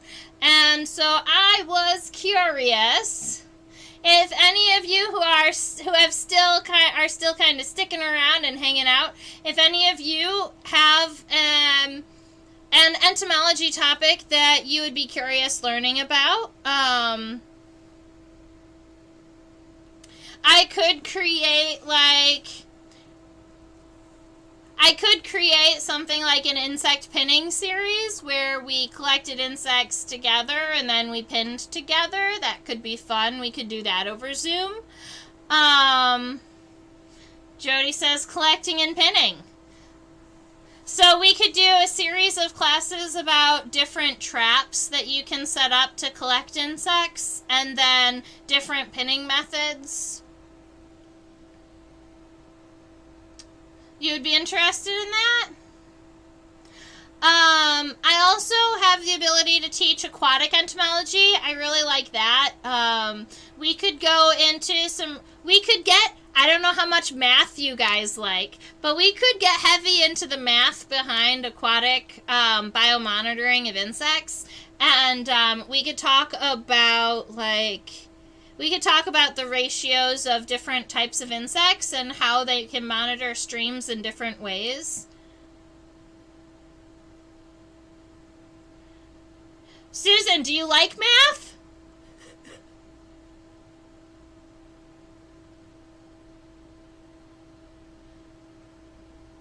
All right. So, the aquatic entomology, we would definitely probably get pretty heavy in the math, into the math side of things that I kind of love. And there's also forensic entomology. Forensic entomology is a very interesting topic.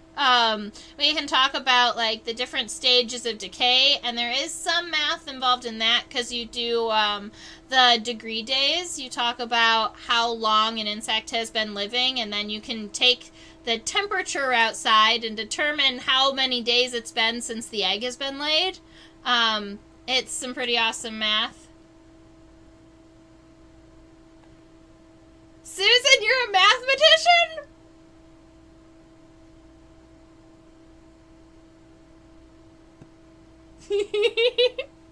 Oh, that's amazing. Black lighting for moths. That would be one of the trapping. So it sounds like, so how many of you guys out there would join me if we were like pinning insects together and we were talking about if we did different collecting types and then pinning insects together? How many of you guys out there would join us for like a class on Zoom?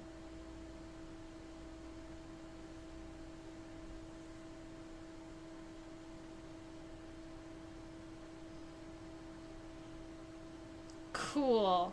All right, I'll look into that, and I'm going to be formulating a plan. That's me over here. So I wanna be able to kind of get to know you guys a little bit better and see you face to face on kind of a Zoom platform, and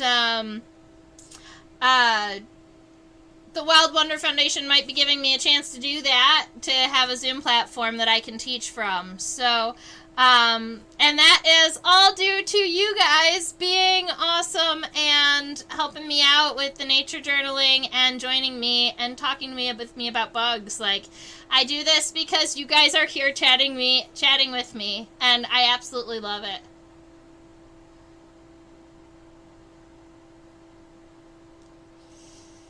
Yeah, so I guess we would start with the rules on collecting, where you can and where you cannot collect, and how to collect in places. That would probably be where we would want to start off, huh?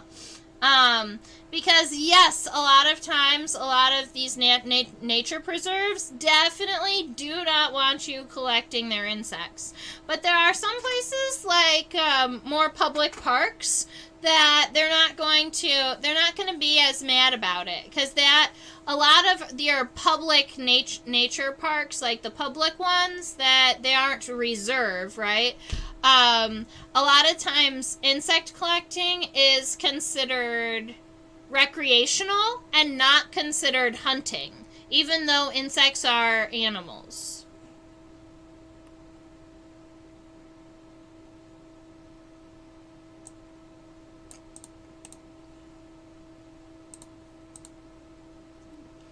Aw, neonate. Very good. That's fine. We all have to start somewhere. And I am glad that you're here. I mean, Deborah, I believe that you are here and you've learned a lot. I think you can step yourself up from just a beginner. I think that those of you out there who have been here with me and sketching regularly are probably above a beginner in your expertise.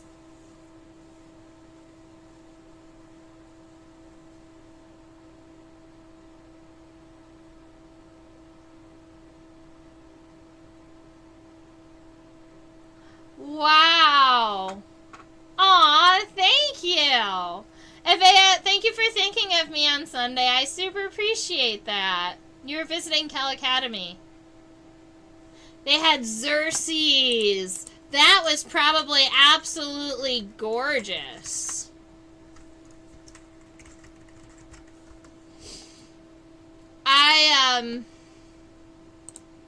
That was probably awesome. Let's see.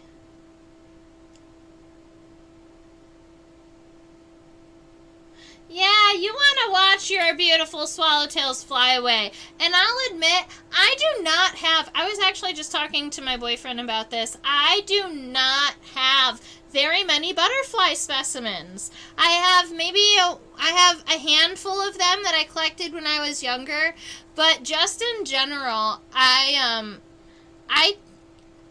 feel bad about collecting butterflies personally. So I don't have very many in my collection, and I feel like, you know, if I think about it with my brain, right, and I think about it and say, all right, you know, this specimen, this butterfly, if it was in the wild, it would only be in the wild for a couple more months, and then it would decay, and the information that we could have gained from it just breaks down and goes back into the soil.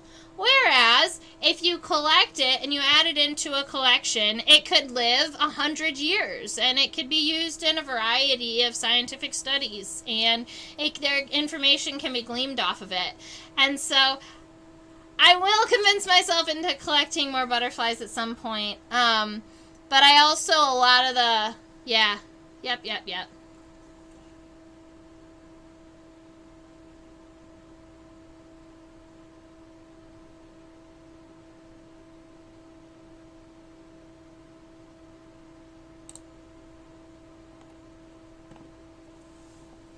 You're waiting, Jody, you said you're waiting for the morning glory and the tortoise beetle.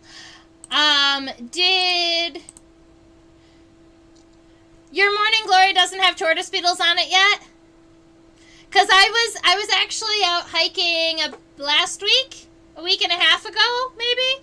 And I was out in a field, and there was morning glory, and I got all excited because there were little chew holes all over the leaves, and I knew that they were there, and it took me probably about 5 minutes of going and looking under a bunch of leaves, but I did eventually find some of the tortoise beetles on the morning glory, and they were beautiful, and there were 3 of them, and I tried to take pictures of them, and they just kept flying away.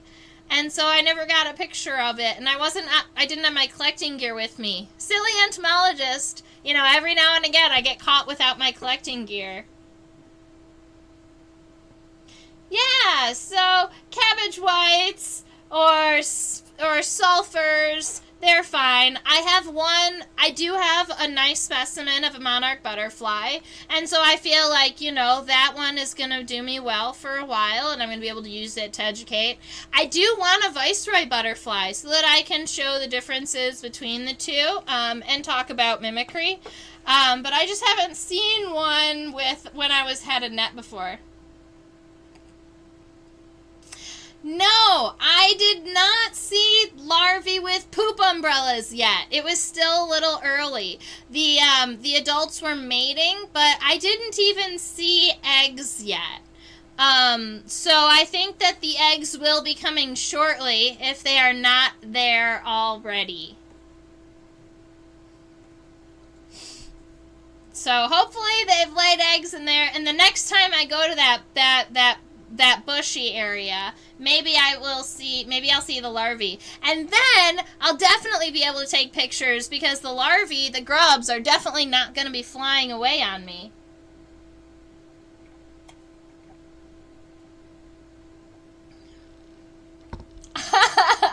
I love that you're sharing poop umbrellas with everybody. I love that. Can I share with you another crazy? All right, so I'm going to share this with you. This is not my image, but this image was shared on the internet under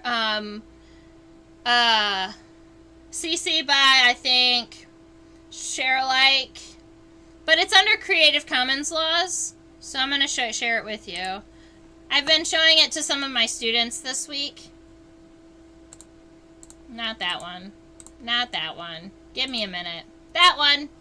Alright, so on a completely different side note, because you guys have me just a little bit distracted, I'm going to go ahead and turn off some of these other more distracting screens that we don't need. Alright, that right there is... Does anybody know what this is before I tell you? Yes. So, Susan, you've got it right. We are looking at a spittlebug nest. Now, I, as yes, a spittlebug. Now, and they're named after what, because they look like somebody spit into the bush, and that's their defensive mechanism. That's how they protect themselves from predators. Except, I always thought, like, I had always just created this story in my head that the spittlebug, the actual spittle, was spit from its mouth. But it's not. It's not spit from its mouth. The spittlebug, that like, all of that is its liquid excretion out of the other end. So as a spittlebug has a piercing and sucking mouth part, it only drinks its food. So it doesn't pass anything solid. So as it is pushing out this liquid, it is also blowing bubbles with its spiracles. And so the spittlebug's home is essentially like a bunch of pee bubbles that they've made by blowing air out of their spiracles.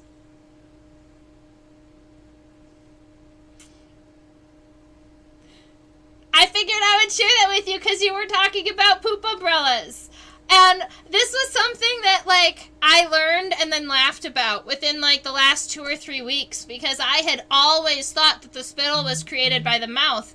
And then I had a student ask me, and it occurred to me that I wasn't 100% sure, so I wanted to Google it. And, yeah, that's a great story. All right. Okay, so this was a little bit of a longer live stream. I have been having a great time chatting with you and talking to you about all of the silly things that bugs do and why they do them. I find insects just absolutely fascinating. Oh, my other thought, sorry, this is a little bit of a side distracted thought, but my other thought was doing, like, what do people call it when you, like, read a scientific paper together and then you get together and you talk about it? I thought that would be cool. That was another one of the thoughts that I wanted to throw out in the air when we were talking about different types of classes that I could create, not only just, like different forensic or aquatic entomology classes, but, like, we could do, like, an insect literature thing where we go and we pick a couple of fun, like, scientific articles and we read them on our own time and then come and, like, join and chat about them. Like a book club for bugs. Like a bug research paper club. Kind of like that, Susan. Is it funny? I was just trying to gain, like, people's interests on these different things.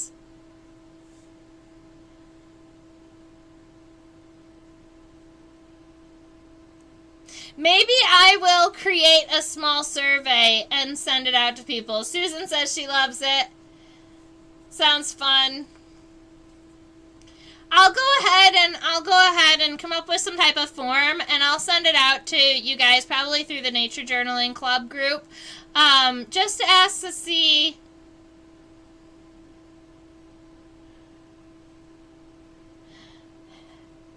And that's the thing, is, like, some of these scientific papers are going to be, some of them are pretty wordy, but the only way to learn and get better is to try, you know. So when I first started reading scientific papers, I would bring three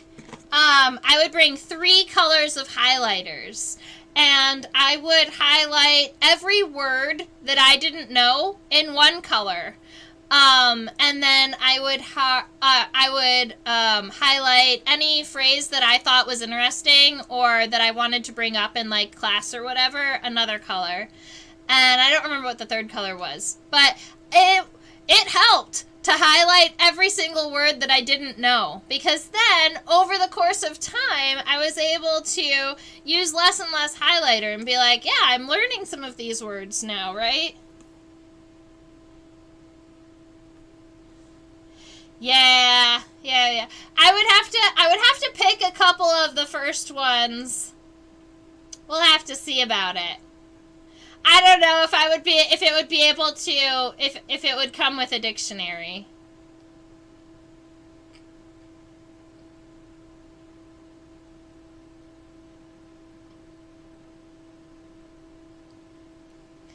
Yeah, thank you, Avea. Yes, my academic research papers, as I was learning and learning to read them and learning to dissect them, they were very colorful.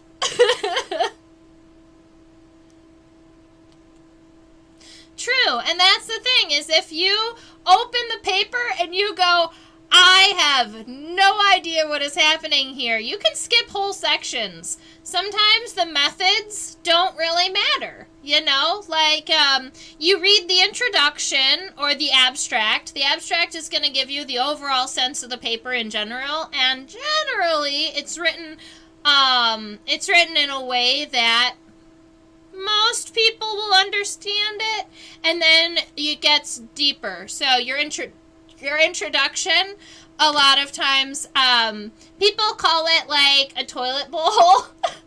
It starts very broad and vague and then swirls and keeps swirling down into a point where, like, all right, this is where our paper is and this is the problem that our paper is solving.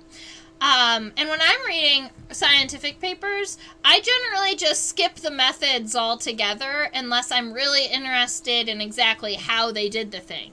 So, if I wanted to know how to rear an insect, I would read the methods. But if not, I generally skip those and go to the discussion or the conclusion where they're talking about what their results mean, rather than the high-level stats that went into the paper that I don't really understand.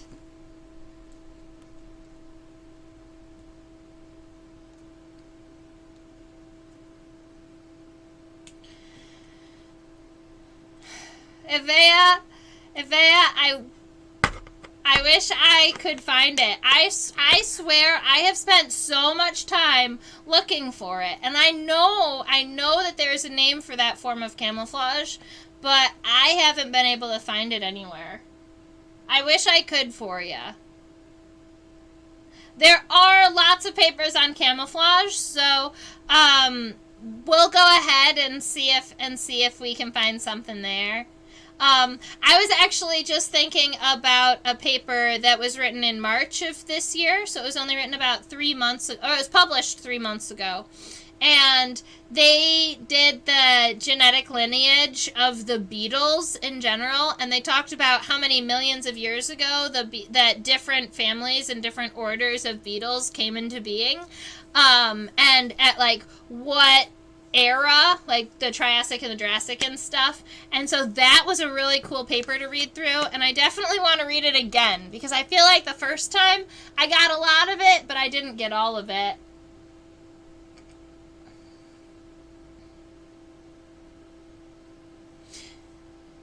Good. I'm glad I am inspiring thoughts that just bug you forever.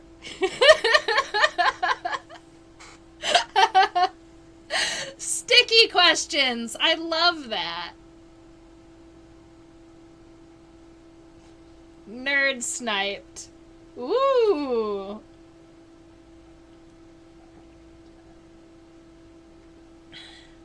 Don't worry, my cup is just green. I try to bring the blue cup downstairs because I'm working with a green screen, but you know, every now and again I forget. Oh, that's an even better pun, Ivea. It's gonna bug ya. I don't know if I've actually ever had a Thursday live stream break midnight. You guys, I believe, have broken a record.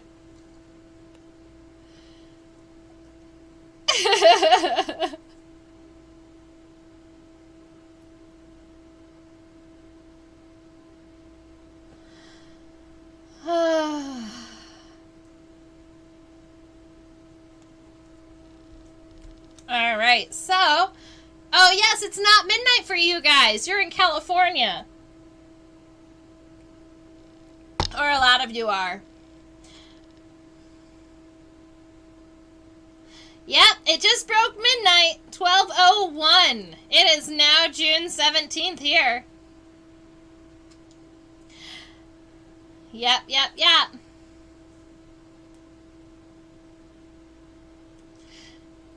It's when you guys were available, and I am generally up until 2 or 3 a.m. anyways a lot of nights, because I do have the ability to create my own schedule teaching virtually and these types of things. So I wake up around 9.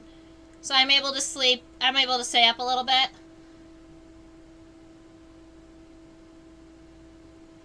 Yes! Bugs are a great way to begin a day. They're also... Gotta turn off some of these lights, it's getting warm. Alrighty. Later today you're doing habitat restoration. What type of plants are you pulling out? Or what type of habitat are you restoring? Woohoo! Midnight, Jody!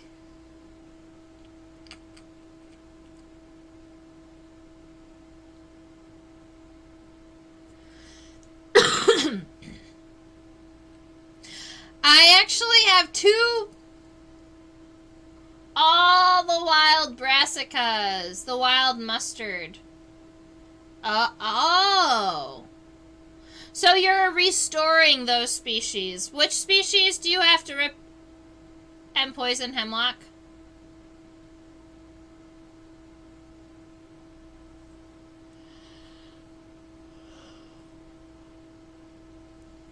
Good luck.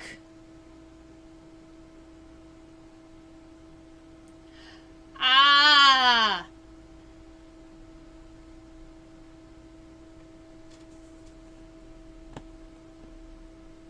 Manzanita. Very cool. That sounds like that is a lot of work. I hope you get through your project well. And hey, while you're pulling out plants, go ahead and look for bugs on them. Oh man, when I was growing up, I had to weed the garden, right? So I grew up on a raspberry farm, and we didn't spray any types of chemicals, herbicides, or insecticides. So all 5 acres, the whole garden was hand weeded by myself and my family. And so while we were weeding, I would a lot of times check out the bugs that were like the grubs and the roots and the beetles and the spiders, all the things that were on the ground. It was great. Aww.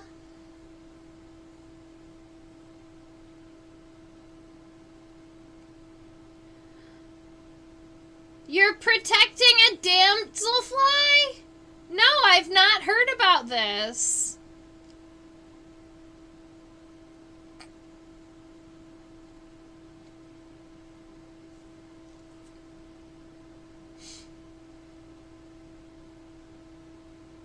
I'm gonna have to hear. Yeah. That's really awesome. In the Presidio. I'm gonna go ahead and Google that really quick.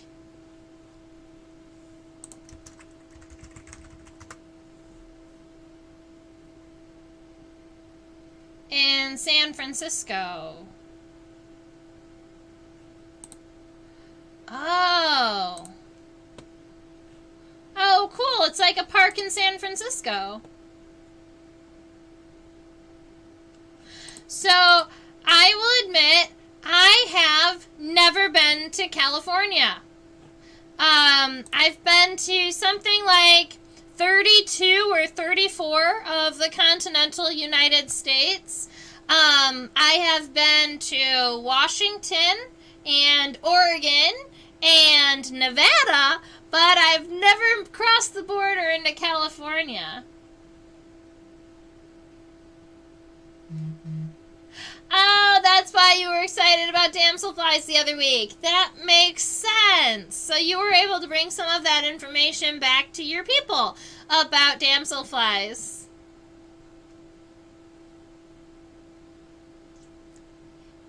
So I'm definitely going to have to make it to California at some point, huh?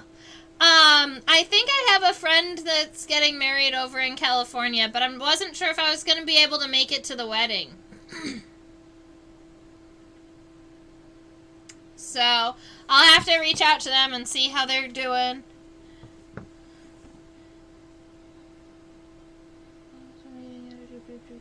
Maybe I'll just have to make a fun road trip. I love road trips. Yes, for sure. I will at some point come and visit California. I know that it's beautiful, and I definitely want to see the redwoods. And definitely the redwoods. You know, I personally am not a huge city person. I would be more likely to go out and see, like, the woods and the forests and the cool parks and things like that. But, I would venture into the city if that's where you guys were.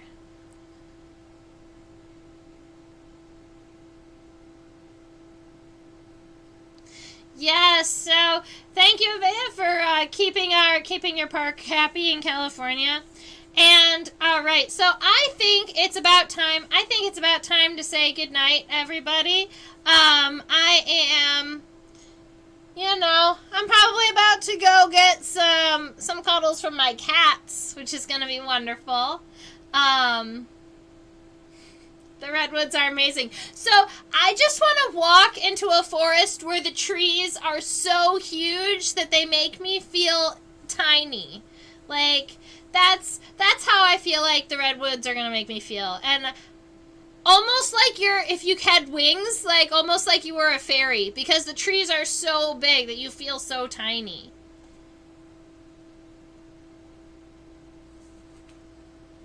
Death Valley is another one I haven't been to. I don't know if I don't think I've been up into the Dakotas at all.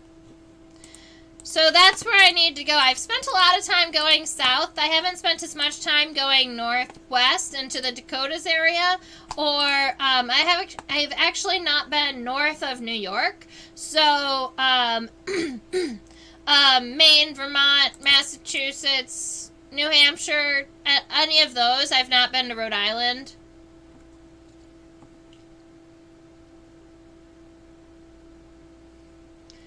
Oh, I can't wait to walk through a tree. It's going to happen, and it's going to be awesome.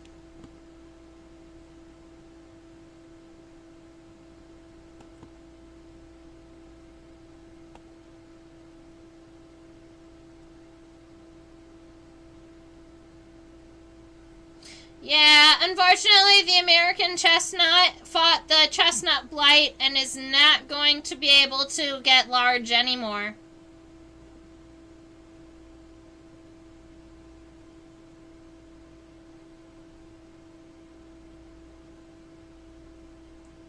The Badlands and Theodore Roosevelt National Park. That'll be fun. Last summer on my road trip, I went in and saw places like, I saw Ketakay, Texas. There's a state park there. I went to the Grand Canyon. I went to Four Corners. I tried to go to Slide Rock State Park in Arizona. It was my second time trying and my second time unable to go into the park. So maybe the next time I'm in Arizona driving by, I'll be able to go into Slide Rock State Park.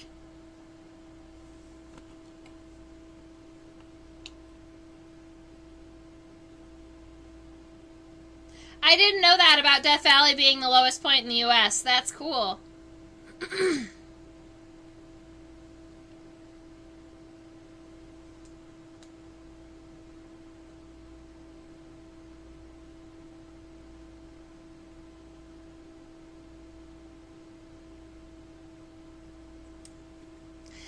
All right, ladies and gentlemen, you're going to have me falling asleep on the computer. I hope you have a wonderful rest of your week.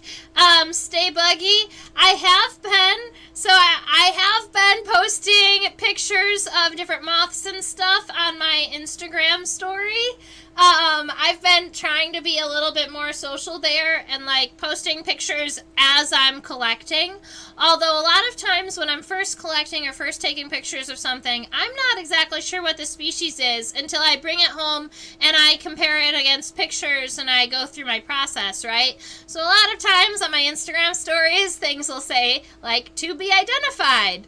But they will get identifications at some point. It'll be great. And they get saved over to a, I don't know, one of those little buttons on the top of the Instagram that you can click through. Tags or something. Nope. They get highlights. They get saved as highlights so that you guys can go ahead and kind of flip through them and check them out if you ever want. Alright, so I hope you all have a wonderful rest of your week. Stay buggy, go and check out all of the places, and I will see you on Sundays at 4 p.m. Eastern or next Thursday at 10 p.m. Eastern. Alright, night guys!